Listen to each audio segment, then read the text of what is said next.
오늘 말씀 전하기 전에 먼저 여러분들에게 사죄의 말씀을 좀 드리려고 그래요.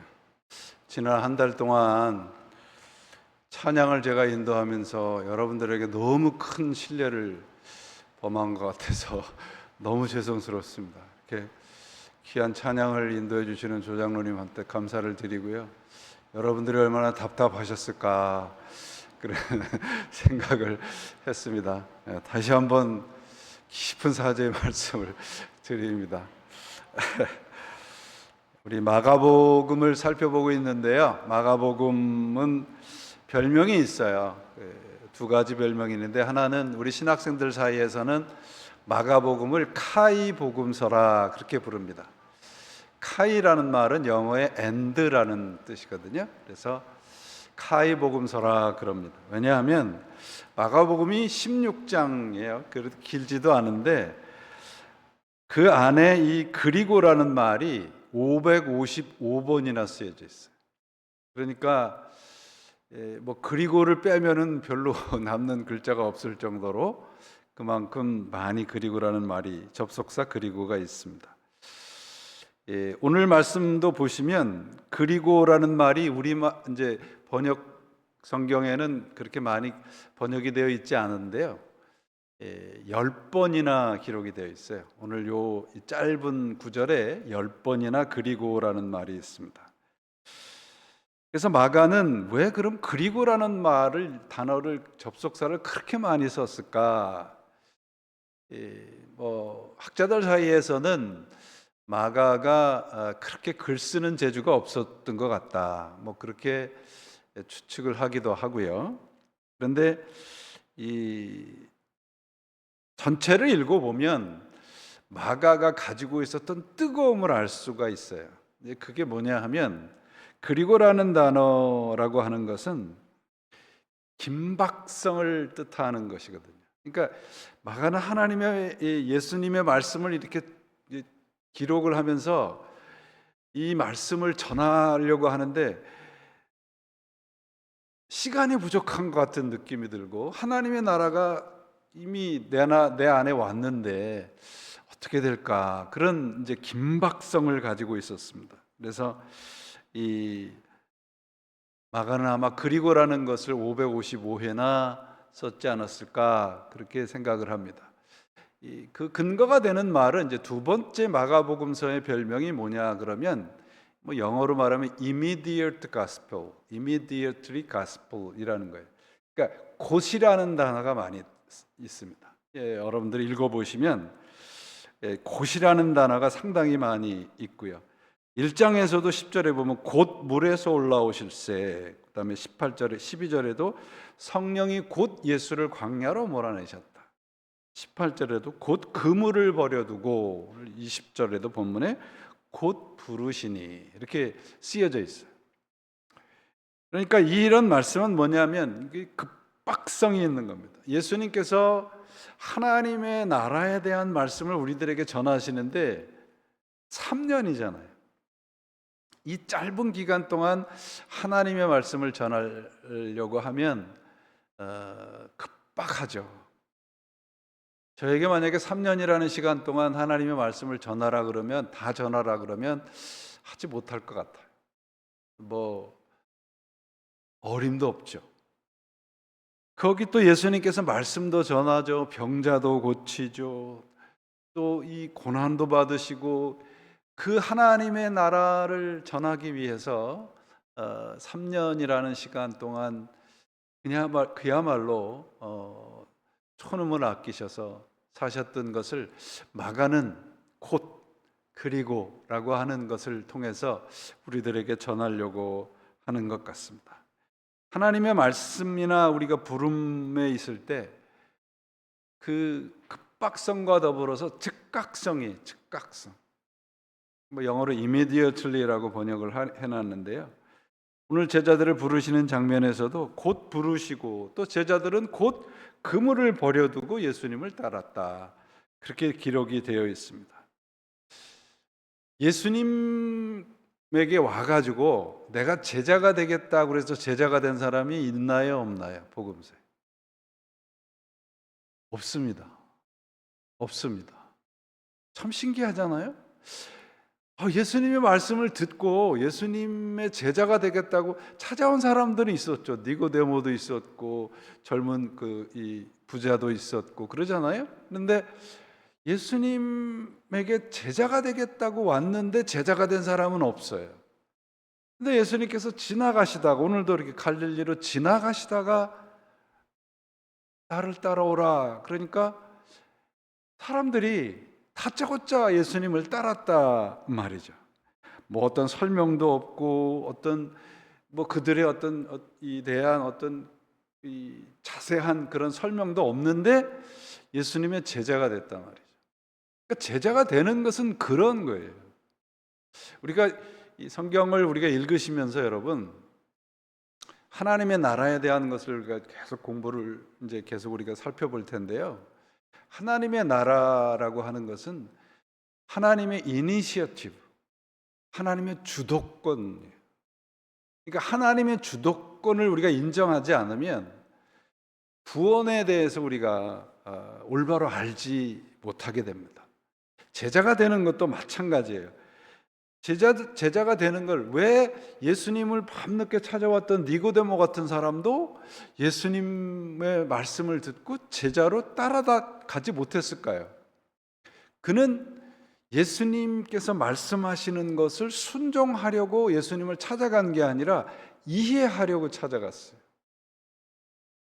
그러니까 이해하려다 보니까 그게 이해가 되나요? 은혜가 임하지 않으면 하나님의 말씀을 우리가 믿을 수가 없어요. 그래서 여러분, 제가 우리가 감리교회인데 이런 얘기하면 또 저보고 돌팔이 아닌가 그렇게 얘기할 수 있는데, 저는 예정론을 믿습니다.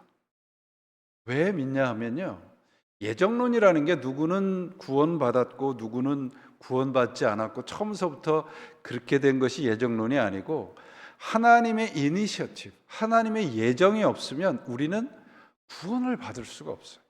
생각을 해보세요. 어떻게 우리가 예수를 그리스도라고 믿을 수 있어요?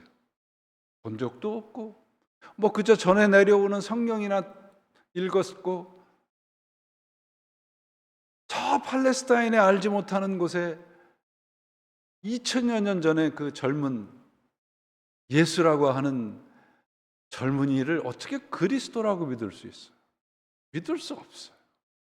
하나님이 우리를 부르시고 하나님이 우리에게 은혜를 베푸시기 전에는 그거를 우리가 예정이라고 하는 거예요. 이제 로마서 8장에 보면 하나님이 우리를 부르셨다고 되어 있잖아요. 하나님이 우리를 부르시고 예정하시고. 그래서 저도 이렇게 이제 신앙을 가진 그 여정을 처음서부터 이렇게 뒤돌아보면, 하나님이 택하시지 않으면 이 길을 걸어갈 수가 없구나. 마찬가지입니다, 여러분. 제자가 된다는 것도 하나님의, 예수님의 부르심이 있어야지 제자가 되는 것이지, 내가 예수를 따라간다고 해서 예수를 따라갈 수 있는 게 아니라 말이죠. 그래서 누가복음에는 보면은 예수님이 부르셨을 때 즉각 따라가라. 아버지 장례 치른다고 주저주저 하지 말라. 그리고 가족하고 이별한다고 가족하고 say bye 그런 것도 하지 말라. 그렇게 얘기하시잖아요. 그게 무슨 말씀이냐 그러면, 하나님이 부르셨을 때 거기에 대해서 응답할 수 있는 그것은 엄청난 은혜이기 때문에 주저하지 말라는 거예요. 믿음은 여러분, 어떤 말씀에 대한 설명, 거기에 대한 이해가 아니고 순종이에요. 순종의 반대말은 뭔가요? 순종의 반대말은 잡종이래요. 순종의 반대말은 내 마음이에요. 그거 버리지 않으면 순종하지 못하거든요. 그래서 여러분, 우리 믿음에 필요한 것은, 어떤 분들은 지적인 합리성이라든지 어떤 지적인 어떤 그런 상식이라든지 이거를 강조하시는 분들이 있는데, 저는 동의하지 않습니다. 믿음에는 합리성이나 상식이 필요한 게 아니고 순종이 필요해요. 그래야 예수를 올바로 믿을 수가 있습니다. 즉각적인 순종이라는 것은 어떤 그 시간적으로 즉각 금방 해라 그런 의미가 아니라 다른 것을 생각하지 말라는 거예요. 예수님께서 팔복을 말씀하셨을 때 마음이 청결한 자라는 말씀을 하셨죠. 마음이 청결하다. 마음이 깨끗한 사람. 깨끗하다는 것은 우리가 이제 순수하고 때가 묻지 않은 상태라고 이제 생각을 하는데, 그 마음이 깨끗하다는 말씀의 의미는 뭐냐면 한 가지만 생각한다는 거예요. 일편단심이란 뜻입니다. 그래서 마음의 청결함이라고 하는 것은 to will only one thing이에요.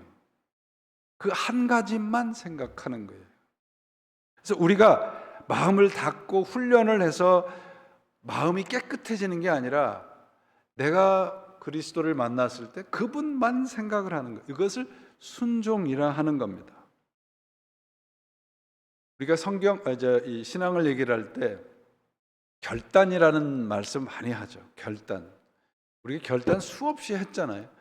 decision이라고 그러죠. 결단이라는 말과 더불어서 또 비슷한 의미를 가진 게 선택이라는 말씀이 있습니다. 신앙은 선택이 아니에요. decision이에요. 결단이에요. 선택이라는 말은 여러 가지 중에 하나를 택하는 것을 말합니다. 근데 결단이라는 것은 하나를 택하기 위해서 다른 것을 버리는 것을 말해요. 그리스도를 믿는 것은 decision이에요. 결단이에요. 다른 것을 버리지 않으면 안 됩니다. 그래서 우리가 버려야 될 게 뭔가 그러면 이제 오늘 말씀에 보시면 예수님께서 어부들을 부르시면서 내가 이제 너희를 사람 낚는 어부가 되게 하리라 그런 말씀을 해요. 이게 이제 제자됨의 참된 의미인데요. 고기를 낚던 어부에서 사람 낚는 어부가 된다는 것은 전혀 다른 존재로 변화시킨다는 말이에요. 제자라고 하는 것은 고기를 낚던 재주를 사용해서 사람을 낚으라고 부른 게 아니라 말이죠. 모든 것이 다 변하는 거예요. 어부에서 사람 낚는 어부라고 하는 것은 예수 그리스도를 만난 후에 삶의 목적과 의미가 전혀 다른 세계로 초대받는다 그런 의미를 가지고 있습니다. 그래서 예수님의 나라에 제자가 된다 그러면 우리가 제자 훈련 그러면 어떤 생각이 드세요, 여러분? 그 제자 훈련을 한동안 제자 훈련이라는 훈련을 우리 많이 받았잖아요. 각 교회마다 여러분들도 아마 받으셨을 텐데요. 제자 훈련을 시작하셨던 분이 이제 한국 교회 퍼뜨렸던 분이 이제 옥하는 목사님이신데 그분이 이제 저는 거의 초창기 때 그 제자 훈련이라는 것을 해봤는데요. 첫 시간에 당부한 말씀이 있었어요. 제자 훈련을 시킬 때 30세 이상은 시켜야 헛것이다. 그 왜 그런가 그러면 30살이 넘으면 사람이 바뀌질 않는다는 거예요. 여러분들은 아직 29이시니까 가능성이 있습니다. 그래서 제자가 된다는 것을 우리가 자꾸 무슨 특공대가 되는 것처럼 생각을 하시는 분들이 계세요. 뭔가 이렇게 특별한 걸 배워가지고 큰 일을 하시는 거라고 생각을 하는데 그렇지 않습니다. 여러분 초대 교회의 이제 처음 교회의 사도들이 하나님의 말씀을 가지고 전도할 때 무슨 특별한 프로그램이 있었습니까? D2, D3 이런 거 있었어요? 없습니다. 무슨 단체가 있었던 것도 아니에요. 그저 유대 회당에 찾아가서 시간 나고 비면 거기 가서 그리스도의 십자가와 부활의 복음만 전했습니다. 근데 사람들이 예수님을 믿었단 말이죠. 그러니까 전도라고 하는 건 여러분, 내가 고기를 잡아서 내 삶의 목적으로 살았던 사람에서 이제 그리스도를 믿는 사람으로 사람 자체가 바뀌는 거예요. 그래서 저는 우리 기독교는 doing보다 being이 더 중요하다고 생각을 합니다. doing보다 being이 중요합니다. 존재가 바뀌어야 돼요. 최인호 씨가 쓴 그 상도라는 책에 보면 우리 유명한 말 있잖아요. 장사는 이익을 남기는 게 아니라 사람을 남기는 것이다. 그리스도가 되는 건, 내가 그리스도인이 된다는 건 전혀 다른 존재의 사람이 되는 거예요. 그게 바로 제자라고 하는 겁니다. 여러분, 우리 기독교와 불교의 차이점은 뭔가요? 이렇게 또 여쭤보니까 어떤 분은 기독교와 불교의 차이점은 헤어스타일이래요. 예수님은 장발이었는데 부처는 삭발을 했다고 그래요. 뭐 농담이지만 이 불교에서 그들 스스로가 서로 불문율이 있습니다. 그게 뭐냐면 불교의 그 큰 두 기둥이 뭐냐 그러면 윤회설하고 허무, 무예요. 아무것도 없다.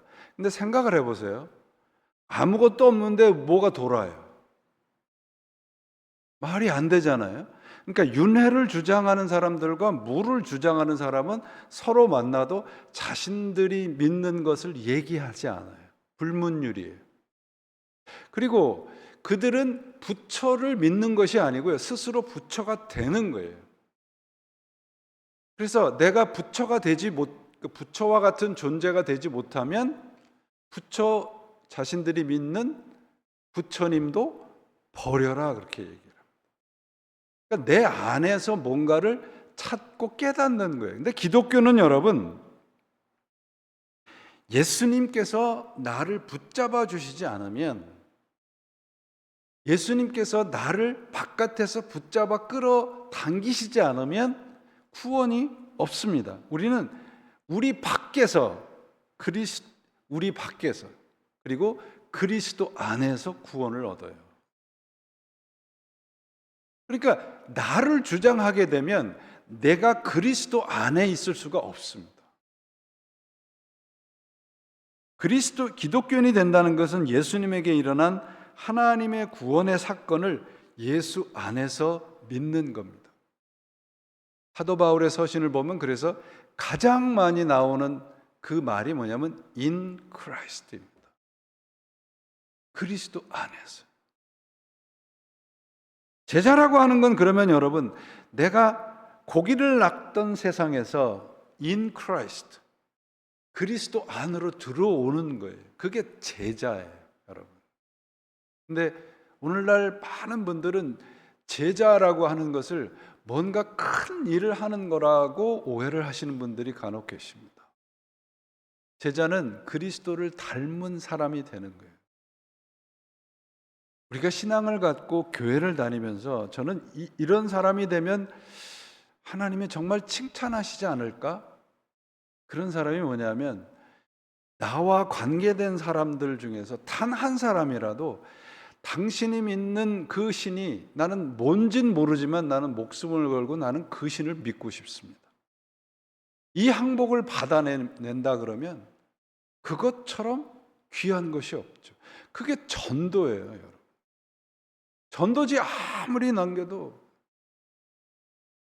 아무리 나눠줘도 나를 바라보면 예수를 믿어보고 싶어야 되는데 그렇지 않으면 전도가 안 되잖아요.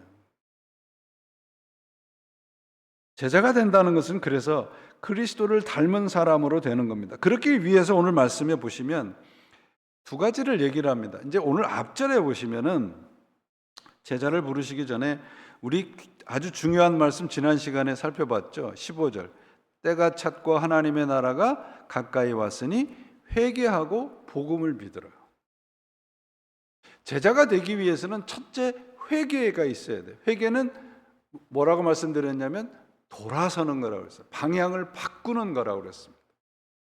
그러니까 인생에 매듭이 생기는 거예요, 회개라는 것은. 예수님께서 갈릴리로 지나가시다가 제자를 부르시는데 여기에 보면 여러분들을 만약에 이런 시간에 이렇게 부르셨다면 어떻게 하셨을까? 내가 만약에 그 현장에 있었으면 나는 따라갈 수 있었을까? 여기 보시면 시몬 형제는 그물을 버려두고 떠났다고 되고 있고요. 야고보는 아버지 세베대 품꾼 배를 버려두고 떠났다고 되어 있습니다. 그러니까 야고보는 그래도 조금 더 부유했던 사람 같아요. 인류 최초로 예수님의 제자가 됐던 사람들에게 무슨 특별한 재주가 있다거나 특별한 사람이라고 하는 설명은 없습니다. 복음서를 통해서 우리가 제자들에 대해서 잘 알잖아요. 뭐 특별하게 내세울 것이 없습니다. 근데 그들과 제자로 따라가지 못하는 사람과 다른 점은 뭔가요? 예수님의 부르심에 응답했느냐, 그렇지 않았느냐. 그것만 다를 뿐입니다. 그러니까 어떻게 응답했느냐 그러면 그들은 자신들이 살아왔던 삶의 자리에 이제 매듭을 끊고 새로운 삶으로 옮겨간 겁니다. 이게 버리는 거예요. 그물을 버려두고 아버지와 배를 버려두고. 아브라함에게도 가장 먼저 하나님이 요구하신 게 뭐예요? 버려라예요. 떠나라예요.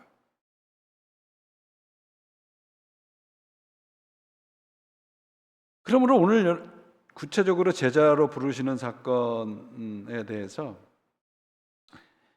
제자를 부르시는 사건이 어떤 의미냐 그러면 오늘 지난 시간에 살펴봤던 15절 말씀에 대한 설명이자 가르침이에요.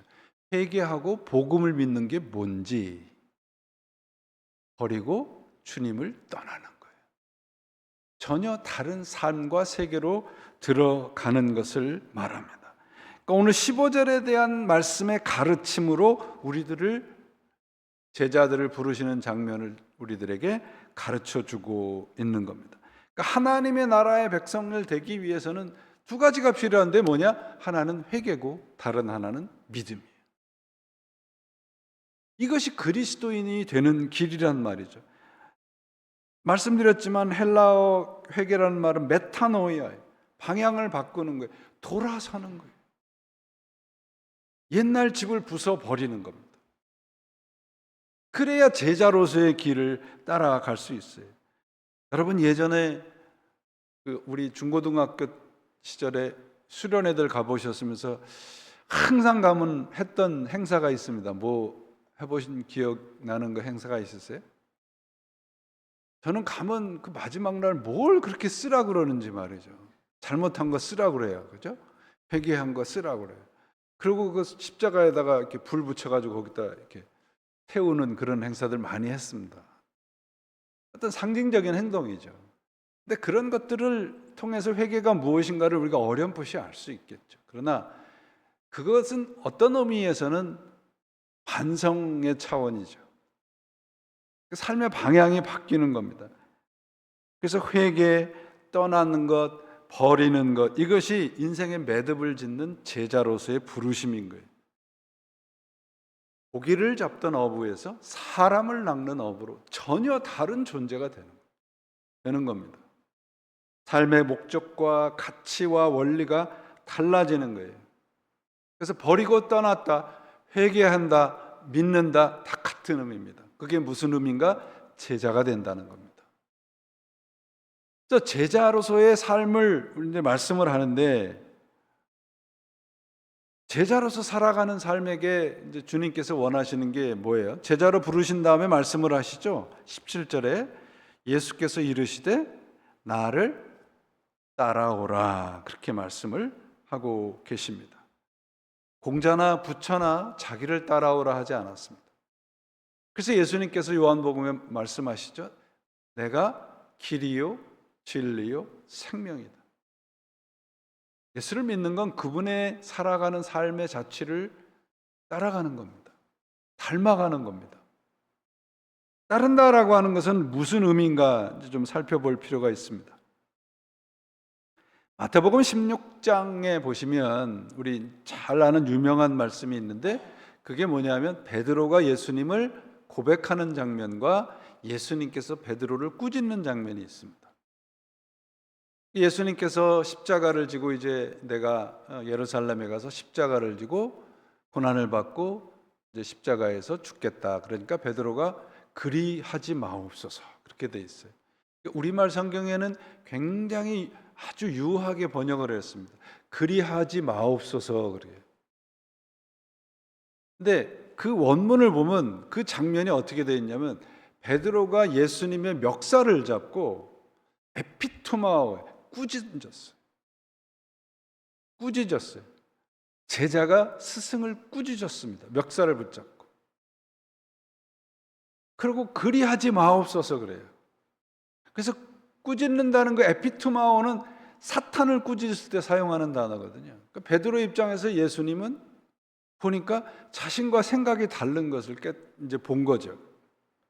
그러니까 예수님께서 베드로를 향해서 내 뒤로 물러가라. 내 뒤로 물러가라. 마태복음 16장 읽어보시면 그렇게 되어 있습니다. 이 내 뒤라는 말이 오피소무라는 이제 그 헬라어 원문에 그렇게 되어 있는데요. 이 오피소무라는 말이 오늘 본문에 나를 따르라는 말과 같은 말이에요. 같은 문장입니다. 예수님께서 제자들을 부르실 때 쓰는 말이에요. 나를 따라오라.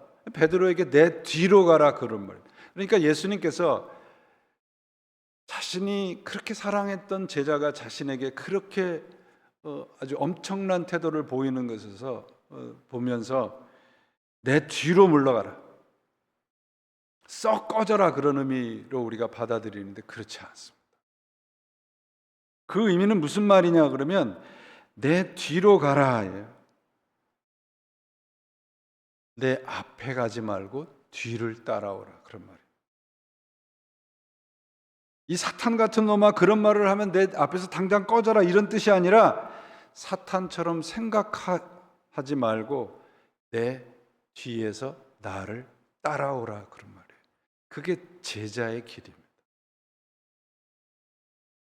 제자는 예수 앞에 서는 게 아니에요. 예수 뒤에서 따라가는 겁니다. 내 뒤에 서라. 오늘 본문의 나를 따르라는 말과 같은 말이에요. 예수님의 제자가 되라는 말씀과 내 뒤에 베드로에게 내 뒤로 가라 같은 말입니다.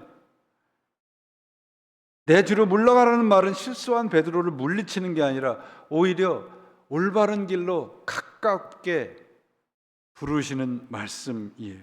왜냐하면 이 말씀을 한 다음에 그 다음에 예수님께서 베드로에게 뭐라고 말씀하냐면 마태복음 16장 34절에 누구든지 나를 따라오려거든 그런 말씀을 하시거든. 그러니까 베드로를 아예 그냥 배격하실 것 같으면 이 말씀을 하실 필요가 없잖아요. 나를 따라오라고 그러셨거든요.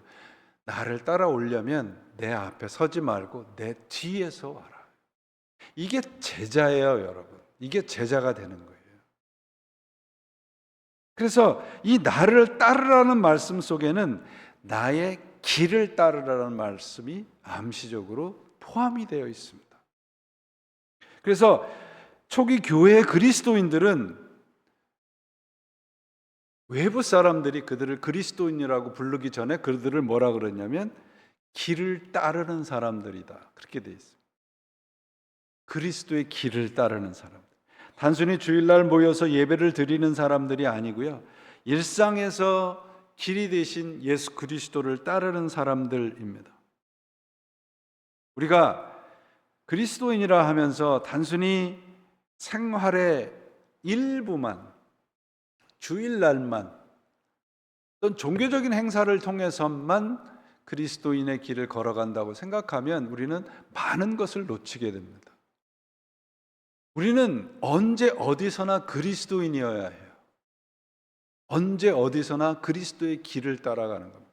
여러분들이 사업을 하시든 무엇을 하시든 우리의 삶의 원리와 원칙이 가치가 예수 그리스도이어야 합니다. 그게 제자예요, 여러분. 쉽지 않습니다. 많은 순간 실패할 거예요. 근데 제가 몇 번 반복해서 말씀드렸습니다. 예수님의 명령의 말씀에는 항상 뭐가 있다? 예수님의 약속이 숨겨져 있습니다. 내가 주님의 뒤를 따라가면 주님께서는 언제나 우리를 떠나지 않으시겠다는 거예요. 제자는 주님을 따르는 존재이지 주님을 이끄는 존재가 아니라는 겁니다. 우리 지난 주일날도 찬양한 것 같은데, 나의 등 뒤에서, 그 찬양, 저도 참 좋아하는 찬양인데, 나의 등 뒤에서 나를 도우시는 주, 그렇죠? 그럼 내가 어디 있다는 거예요? 앞에 있다는 거예요, 그죠? 앞에. 아니, 물론 주님께서 나를 도와주시는 건 감사하죠. 그런데 그 찬양처럼 내가 필요할 때만 내 뒤에서 나를 도와주세요, 그건 아니란 말이죠. 내가 주님을 따라간다는 말씀은 주님이 어디를 가든지 간다는 거거든. 근데 내 등 뒤에서 나를 따라오시고 내가 필요할 때만 이런 것은 주님께서 원하시는 제자의 길과는 동떨어졌다, 그런 말이죠. 여러분들이 잘 아시는 내용이잖아요. 우리 예수님께서 문에서 이렇게 눈을 두드리는 그 성화에 보면 뭐가 없죠? 문고리가 없죠. 근데 예수님께서 밖에서 이렇게 두드리고 계시는데, 이제 안에서 필요할 때만 이렇게 열어서 들여보내고, 다 썼으니까 이제 나가 계시라. 그러면 예수님은 들어올 길이 없으신 거예요. 내가 문을 열어야 돼. 그래서 나를 따라오라는 겁니다. 네 멋대로 내 앞에서 가지 말고. 그러므로 여러분, 우리가 예수를 따른다라고 하는 것은 예수 따름이 같이 사는 거예요. 그래서 우리 이 기독교에서는 리더십이라는 단어보다는 더 강조해야 될 단어는 펠로우십입니다. 주님을 따르는 거예요. 주님을 따라가야 주님이 원하시는 게 뭔지, 주님이 좋아하는 게 뭔지, 싫어하시는 게 뭔지 알 수가 있죠. 제자들을 부르셔서 나를 따라오라 하면, 우리가 어떻게 보면 제자들을 통해서 나를 따라오라는 그 말씀을 순종하고 따라가면 어찌 보면 쉽단 말이죠. 근데 예수님을 따라가는 길이 그렇게 쉽지 않으니까 자꾸 내가 주님의 손을 붙잡고 이끌어 가려고 하는 겁니다. 베드로 역시도 입으로는 주님이라고 했는데 예수님을 스스로 자기가 원하는 것으로 예수님을 부리려고 했던 것이죠. 그러니까 여러분들 누가복음에 보면 누가복음에만 기록된 장면이 있어요.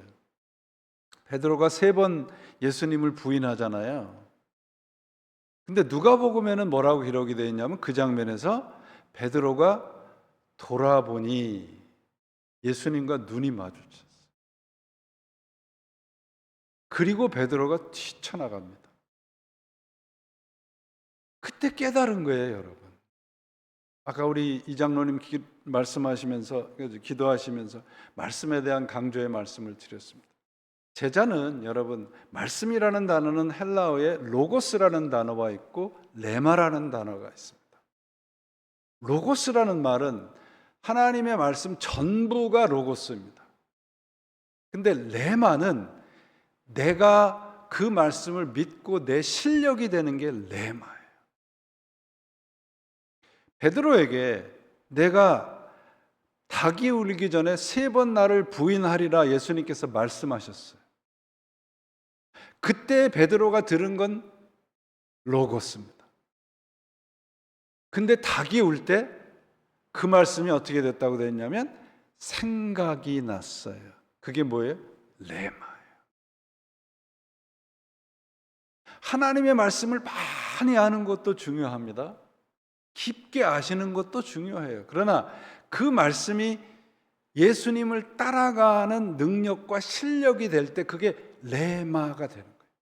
그게 진정한 하나님의 말씀, 나의 말씀이 되는 겁니다. 제자들에게 주시는 말씀이 바로 그런 겁니다. 그러므로 예수를 따를 때 중요한 건 뭔가 그러면, 오늘 이제 제자들이 다 버리고 떠났다는 거예요. 여기서 버렸다는 그것은 배를 버렸다, 그물을 버렸다, 어떤 물질을 얘기를 하는 것이기도 하지만, 다른 하나는 나를 버리고 떠나는 거예요. 나를 넘겨로. 그래서 예수를 따를 때 나를 버리지 않으면 불가능합니다. 주님께서 우리를 부르고 계십니다. 아니, 부르셨습니다. 우리는 이미 사람을 낚는 어부가 되는 겁니다. 나를 따르라고 하시는 말씀, 익숙한 말씀인데 어렵습니다. 왜냐하면 주님의 뒤를 따라가는 그 자리는 십자가의 자리이기 때문에 그렇습니다. 그 길을 우리가 함께 가야 됩니다. 예수를 따르는 것이, 여러분들은, 우리 모두는 참 어렵다고 말씀을 하는데, 제가 생각을 해보니까 예수를 믿으면서 우리가 상상하고 기대했던 것과는 좀 많이 다르기 때문은 아닐까, 그런 생각을 하게 돼요. 여러분, 힘들고 어려우실 때마다 항상 기억하십시오. 하나님은 우리를 위해서, 우리의 영혼의 구원을 위해서 당신에게 가장 소중하고 단 하나밖에 없는 아들을 서슴없이 주셨어요. 서슴없이. 제자가 되는 길은, 하나님이 그 소중한 것을 서슴없이 주셨는데 나는 무엇을 드릴까? 순간순간마다 생각하시면서 따라가시는 것이 주님을 따라가는 길입니다. 얼마 전에 한동안 기독교 베스트셀러가 됐던 책이 이제 Not a Fan이라는 그런 책이 있었습니다. 한국말로는 팬인가 제자인가. 그 책에 보면 팬은 환호하라는 메시지를 듣지만 제자는 와서 죽으라는 말씀을 듣습니다. 제자는 주님을 따라가는 사람입니다. 그 따름의 길의 끝에는 십자가가 있습니다. 그 십자가를 지나야만 부활의 영원한 생명의 약속이 있습니다. 오늘도 그 길을 함께 걸으셔서 우리가 얼마나 생각을 해보세요. 영원한 하나님의 나라에 다 만나면 참 얼마나 좋겠습니까? 그때 함께 만나셔서 주님께서 주신 그 기쁨과 은혜와 사랑의 경험들을 서로 나누는, 그래서 우리가 제자의 길을 걸어왔다라고 하는 신앙의 경험들의 간증들이 넘쳐나시는 여러분들이 되시고 우리 교회가 되기를 주님의 이름으로 축원을 드립니다. 기도하시겠습니다. 하나님, 주님을 따라가게 하시고 주님 앞장서서 주님의 길을